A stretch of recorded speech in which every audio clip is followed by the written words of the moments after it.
2 साल पहले आया कोरोना लगातार रूप बदल रहा है। कई वेरिएंट और सब वेरिएंट के रूप में सामने आ चुका कोरोना वायरस अभी कई देशों में संक्रमण फैला रहा है। विदेशों से ही नहीं बल्कि भारत में भी ऐसे मरीज सामने आ रहे हैं जो इन 2 सालों में 1 या 2 बार नहीं बल्कि कई बार कोरोना से संक्रमित हो चुके हैं।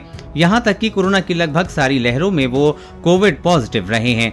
अभी भी भारत में कोरोना के सक्रिय मरीज 1 लाख से ज्यादा हैं। ऐसे में सबसे ज्यादा सवाल यही है कि लोग बार बार कोरोना से क्यों संक्रमित हो रहे हैं। क्या इसके पीछे इम्यूनिटी एक वजह है?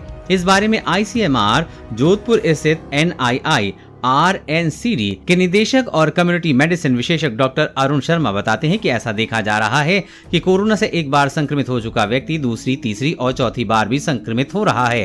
फिर चाहे कोरोना को कोई नया वेरिएंट हो, सब वेरिएंट हो या ठीक वही वेरिएंट क्यों ना हो जिससे वो पहले संक्रमित हो चुका है, एक ही वेरिएंट से भी व्यक्ति कई बार संक्रमित हो सकता है। वहीं अब ये सवाल है कि 1 बार संक्रमित होने पर शरीर में रोग प्रतिरोधक शक्ति भी आ गई है और कोरोना के खिलाफ वैक्सीनेशन भी हो गया है, फिर भी कोरोना बार बार क्यों हो रहा है? तो इसका सीधा और सरल जवाब है।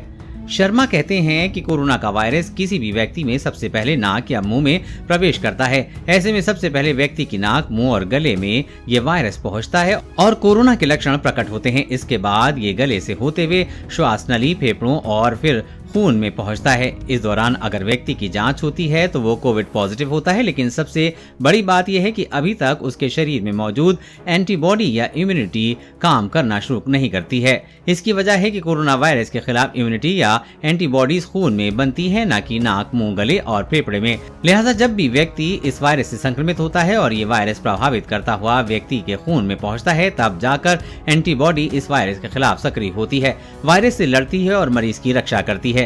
ऐसे में कोविड वैक्सीनेशन होने के बावजूद और शरीर में रोग प्रतिरोधक शक्ति बन जाने के बावजूद भी व्यक्ति कोरोना से बार बार संक्रमित हो जाता है। संक्रमण के पीछे इम्यूनिटी कोई वजह नहीं है। वहीं इम्यूनिटी के घटने या बढ़ने से भी संक्रमण पर कोई फर्क नहीं पड़ता है। इम्यूनिटी मौजूद होते हुए भी व्यक्ति कोरोना से संक्रमित हो सकता है। इम्यूनिटी सिर्फ बीमारी की गंभीरता को कम करती है और मरीज की जान बचाती है, ये संक्रमण को नहीं रोक सकती। कोरोना संक्रमण को रोकने के लिए ये है जरूरी।